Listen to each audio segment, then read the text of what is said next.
வணக்கம். இந்த கிளாஸில் block level career guidance centre PCGC கவர்மெண்ட்டோட நீட் கோச்சிங் சென்டரு. அந்த பிசிஜிசியில் வழங்கக்கூடிய கொஸ்டின் பேப்பர் தான் இது. இது பார்த்திங்கன்னா ஒர்க் ஷீட் நம்பர் P127 இதுதான் அந்த ஒர்க் ஷீட்டோட கோட் நம்பர். ஸோ இந்த கொஸ்டின் பேப்பரில் இருக்கக்கூடிய கொஸ்டின்ஸ் தான் நம்ம சால்வ் பண்ண போகிறோம். இதுக்கான டாபிக் வந்து பார்த்திங்கன்னா இது எந்த டாபிக் அப்படின்னா மேக்னட்டிசம் டாப்பிக்கில் உள்ளது. நம்ம நீட் சிலபஸில் மேக்னட்டிசம் காந்தவியல் அதில் இருக்கக்கூடிய கொஸ்டின்ஸ் தான் இப்போ நம்ம பார்க்க போகிறோம். MCQ பார்க்க போகிறோம். இந்த கொஸ்டின் வந்து நமக்கு இதோட PDF லிங்க் வந்து நமக்கு டிஸ்கிரிப்ஷனில் கொடுத்துருக்கேன். நீங்கள் பார்த்து டவுன்லோட் பண்ணிக்கலாம். ஸோ இது வந்து டோட்டலாக பார்த்திங்கன்னா நமக்கு வந்து ஒரு 20 கொஸ்டின்ஸ் இருக்குது. என்னென்ன டாபிக்ஸ் அப்படின்னு பார்த்தோன்னா மேக்னெட்டிக் ஃபீல்டு காந்தப்புலம், ஃபோர்ஸ் ஆன் மூவிங் சார்ஜ் அதாவது காந்தப்புலத்தில் இயங்கக்கூடிய மின்னோட்டம் பெற்ற துகளின் மீது செயல்படும் விசை. இந்த டாபிக்ஸில் இருக்கக்கூடிய கொஸ்டின்ஸ் தான் இது. ஒரு 20 கொஸ்டின்ஸ் இருக்குது. இதை வந்து வரிசையாக நம்ம பார்க்க போகிறோம். ஓகேங்களா? கொஸ்டின்ஸ் MCQ சால்வ் பண்ணும்போதே அதுக்கு முன்னாடி அதுக்கு ரிலேட்டடான கான்செப்ட்ஸை நம்ம எக்ஸ்பிளைன் பண்ணிடுவோம். நீங்கள் வந்து கவனிச்சுக்கலாம். ரைட். இப்போ இதில் வந்து ஃபஸ்ட்டு கொஸ்டின் பாருங்கள். ஃபஸ்ட்டு கொஸ்டின் என்னென்னா a toroid of mean radius 15 centimeter. Toroid அப்படிங்கிறது நமக்கு வந்து வட்ட வரிச்சுருள் அப்படின்னு சொல்லுவோம். a toroid of mean radius 15 centimeter has 3500 turns of wire wound on it. The relative permeability of the material is 800. What is the magnetic field B in the core when a current of 1.2 ampere passes through the windings அப்படின்னு சொல்லிட்டு options கொடுத்துருக்காங்க. சராசரி ஆரம் 15 centimetre கொண்ட ஒரு வட்ட வரிச்சுருள் அதன் மீது 3500 கம்பி சுருள்களை கொண்டுள்ளது. பொருளின் உட்புகுதிறன் 800 ஆகும். 1.2 ஆம்பியர் மின்னோட்டம் சுருள்களின் வழியாக செல்லும்போது மையத்தில் உள்ள காந்தப்புலம் B என்ன அப்படின்னு கேட்குறாங்க. இப்போ நமக்கு டொராய்டு வட்ட வரிச்சுருள் அப்படின்னா அப்படி இருக்கும். அதாவது இது வந்து ஒரு ரிங்கு அப்படி வச்சுக்குவோம். இந்த ரிங்கில் நம்ம வந்து என்னது கம்பிச்சுருளை அப்படி சுற்றி இருக்கும். இதுக்கு பேர் தான் வட்ட வரிச்சுருள் அப்படின்னு சொல்லுவோம். டொராய்டு அப்படின்னு சொல்லுவோம். டொராய்டு வட்ட வரிச்சுருள் அப்படின்னு சொல்கிறது. வட்ட வரிச்சுருள் அப்படின்னு சொல்கிறது. இப்போ இந்த வட்ட வரிச்சுருளில் நமக்கு வந்து என்னென்னா அதனுடைய ஆரம் கொடுத்துருக்காங்க. 15 சென்டிமீட்டர்னு கொடுத்துருக்காங்க. அதாவது இந்த ஆரம் இது வந்து 15 சென்டிமீட்டர்னு சொல்லியாச்சு. 15 சென்டிமீட்டர் அப்படின்னா எவ்வளவு? 0.15 மீட்டர். இதெல்லாம் தெரியணும். இந்த கன்வர்ஷன்லாம் சென்டிமீட்டர் டு மீட்டர் கன்வெர்ட் பண்ணுறதுக்கு என்ன பண்ணணும்? 10⁻²ஆல் இதை மல்டிப்ளை பண்ணால் மீட்ரு கிடச்சிடும் இல்லையா? அதனால் இதை 10⁻²ஆல் மல்டிப்ளை பண்ணால் என்ன ஆகும்? டெசிமல் பாயிண்ட் இங்கே இருக்கிறது அர்த்தம். அது 2 டிஜிட்ஸ் பேக்கில் மூவ் ஆனால் அப்படி வந்துடும்.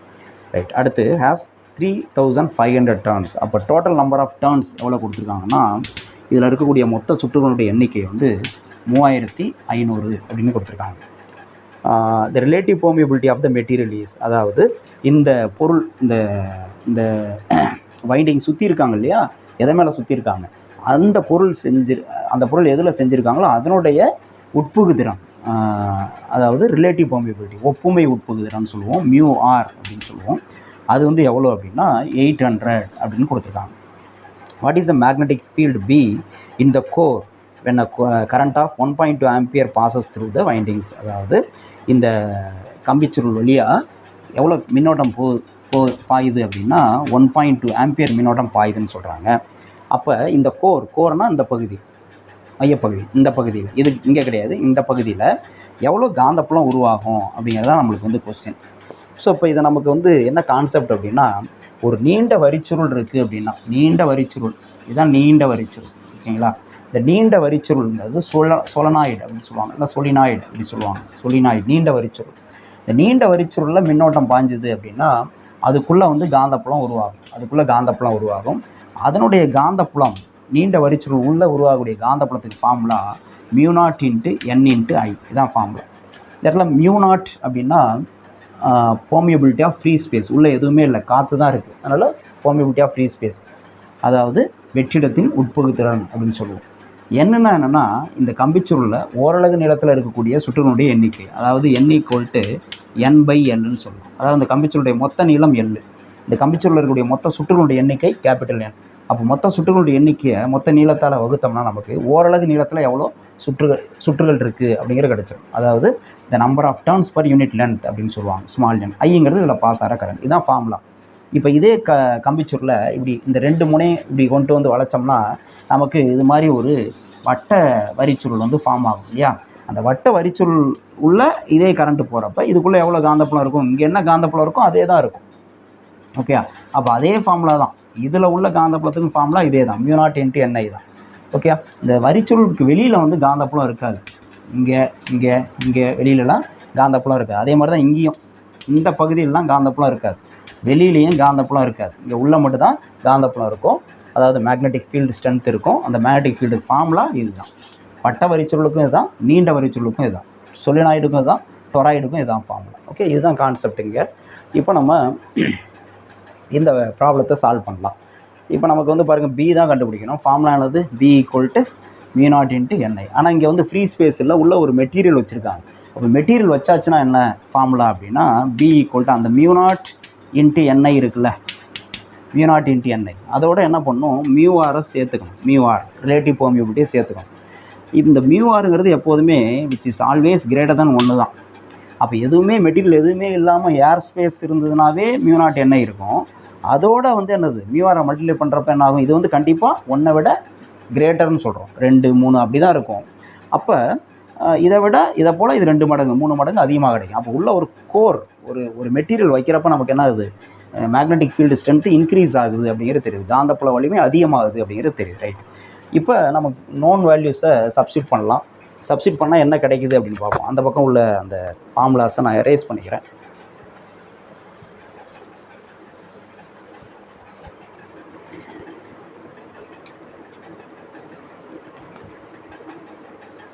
இப்போ என்ன கிடைக்குதுன்னா, சப்ஸ்டியூட் பண்ணுவோம். B = μr வேல்யூ கிவனா பாருங்கள் 800. அப்போ μரோட வேல்யூ வந்து முதல்ல எழுதிக்கிறேன், μr × μ0 × என்னன்னா என்ன சொன்னேன், கேபிட்டல் N/Lன்னு சொன்னேன். அப்போ capital N/L. Okay, number of turns per unit length. அடுத்து I. இப்போ எதெல்லாம் கொடுத்துருக்காங்களோ அந்த வேல்யூலாம் நம்ம பார்க்கணும். எதெல்லாம் இருக்குது, μr இருக்குது, μ0 வந்து கான்ஸ்டன்ட், அதனுடைய வேல்யூ 4π × 10⁻⁷. அது சப்ஸ்டியூட் பண்ணிக்கலாம். கேபிட்டல் N கொடுத்துருக்காங்க 3500. அடுத்து L டேரெக்டாக கொடுக்கல, அதுக்கு பதிலாக தான் இந்த R கொடுத்துருக்காங்க, ரேடியஸ் கொடுத்துருக்காங்க. இது பாருங்கள், இது வந்து வட்ட வரிச்சுருள், வட்டத்தினுடைய சுற்றளவுக்கு நம்மளுக்கு ஃபார்முலா தெரியும், சர்க்கம்ஃபரன்ஸுக்கு ஃபார்முலா தெரியும். இப்போ இந்த நான் சொன்னலையே, அந்த ஸ்ட்ரெயிட்டு காயில் தான் என்ன பண்ணாங்க, இப்படி பெண்ட் பண்ணி சர்க்கிளாக கொண்டு வந்திருக்காங்கன்னா, அந்த ஸ்ட்ரெயிட் காயிலோட லென்த் என்ன இருக்குமோ அதுதான் இந்த வட்ட வரிச்சுருளுடைய சர்க்கம்ஃபரன்ஸாக இருக்க முடியும். அப்படி தானே. அப்போ L = என்னது, circumference of the circle, that is 2πr. அப்போ இந்த இடத்துல நம்ம என்ன பண்ணலாம், 2πr சப்ஸ்டியூட் பண்ணலாம். அப்போ B = μr × μ0 × N/2πr × I இப்படி போடலாம். ஓகே, இப்போது இந்த μ0 வேல்யூ சப்ஸ்டியூட் பண்ணால் என்ன வரும் பாருங்க, μr × μ0 வேல்யூ என்ன சொன்னேன்னா 4π × 10⁻⁷. 4π × 10⁻⁷ × N × I / கீழே என்ன இருக்குது 2πr. என்ன ஆகும் பாருங்கள், இந்த பை கேன்சல் ஆகுது, இதில் ஒரு 2 இதில் ஒரு 2. இப்போ மீதி உள்ள வேல்யூஸ்க்கு நம்ம குவான்டிட்டிஸ்க்கு வேல்யூ சப்ஸ்டியூட் பண்ணுவோம். என்ன வரும், B = μr வேல்யூ கிவன் எவ்வளோ, 800. இதெல்லாம் ஒவ்வொன்றுக்கும் சிம்பிள் நமக்கு தெரியணும். μr அதாவது ஒப்புமை உட்புகுதிறன் அப்படின்னா μrங்கிறது தெரியணும், ரிலேட்டிவ் பெர்மியபிலிட்டினா μrன்னு தெரியணும். அப்போ தெரிஞ்சால் தான் நம்ம ஃபார்முலாவில் அதுக்கு உள்ள வேல்யூ நம்ம கண்டுபிடி சப்ஸ்டியூட் பண்ண முடியும். 800 × 2 இருக்குது × 10⁻⁷ × N வேல்யூ 3500 × I வேல்யூ என்னது, I value 1.2 ampere. So × 1.2 / R value எவ்வளோ சொன்னோம், 0.15. ஸோ 0.15. இதை வந்து சால்வ் பண்ணால் முதல்ல பவர்லாம் வந்து நம்ம ஒரு இதில் வச்சுக்குவோம். இது பாருங்கள், இந்த 1.2ங்கிறது எப்படி எழுதலாம்னா, இங்கே மேலே எழுதுகிறேன், 12 × 10⁻⁻1ன்னு எழுதலாம். அதே மாதிரி 0.15 எப்படி எழுதலாம்னா 15 × 10⁻⁻2ன்னு எழுதலாம். இப்போ இது பாருங்கள், 5 3 15, இது வந்து 4 3 அப்படி தானே, இப்படி எழுதலாம். அடுத்து இந்த 5ஆல் இதை இது பண்ணலாமா, எத்தனை 80 வரும், இதில் கேன்சல் பண்ணிங்கன்னா 1 5 5 மீதி 3 30 ஆகும். 6 5 30, இங்கே ஒரு 0, இப்போ 160 வரும். ரைட்.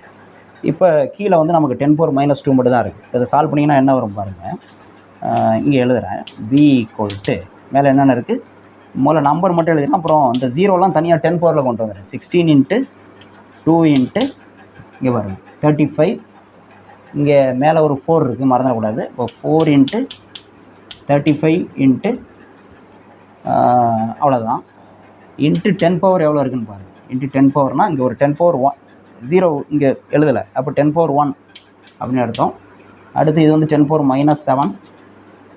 அடுத்து நெக்ஸ்ட்டு இது வந்து ஒரு 10 power 2, அப்போ +2. இங்கே ஒரு -1, அப்போ அந்த இடத்துல ஒரு -1. 10 power இதெல்லாம் டிவைடட் பை கீழே என்ன இருக்குது, 10 power -2 தான் இருக்குது. அதை மேலே கொண்டு வரேன். அப்போ 10 power +2 ஆகும். 10 power +2 ஆகும். ஓகே, இவ்வளோதான். கீழே எதுவுமே இல்லை, வேறு எதுவும் நம்பர் இல்லை. இப்போ பாருங்கள் என்ன வேல்யூ வரும். 2 16 32. 32 × 4 நமக்கு வந்து எவ்வளோ வரும், 4 32 2 8 நான் 3 பண்ண 128 இன்ட்டு இது ஒரு 35. ஓகே, இப்போ 35ஆல் மல்டிப்ளை பண்ணி பார்ப்போம். மல்டிப்ளை பண்ணோம்னா என்ன வேல்யூ வருது, அந்த வேல்யூ இன்ட்டு 10 power வரும். பவர் என்ன இருக்குது பாருங்கள், ப்ளஸ் எல்லாம் ஆட் பண்ணும். 1 1 2 3 3 2 5 -7 -1 -8 -8 + 5, அப்போ -3 வரும். 10 power -3. இது மல்டிப்ளை பண்ணால் என்ன வருதுன்னு பார்ப்போம். 128 × 35 மல்டிப்ளை பண்ணால் 8 40 மீதி 4 2 10 14 மீதி 1 1 5 5 1 6 3 8 24 மீதி 2 மீதி 2 6 6 2 8 3 1 3 0 4 4 8 8 6 14 மீதி 1 4 இப்படி வரும். அப்போது 4 4 8 0 இன்ட்டு 10 power -3 அப்படின்னா 3 digits தள்ளி இங்கே புள்ளி வைக்கணும். அப்போ எவ்வளோ வரும், 4.48 டெஸ்லா. மேக்னெட்டிக் ஃபீல்டுக்கு ஆன்சர் வந்து மேக்னெட்டிக் ஃபீல்டுக்கு யூனிட் வந்து டெஸ்லா, காந்தப்புலத்துக்கு அழகு. அதனால் நம்ம இங்கே டெஸ்லான்னு போடுறோம். இப்போ 4.48 டெஸ்லா ஆன்சர் இருக்கானா இருக்குது. Option C. இந்த ஃபஸ்ட்டு கொஸ்டினுக்கு ஆப்ஷன் வந்து என்னென்னா ஆப்ஷன் சி. ஓகே, ஸோ இந்த ஃபார்முலா வந்து நமக்கு தெரியும். ஓகே, இதை நோட் பண்ணி.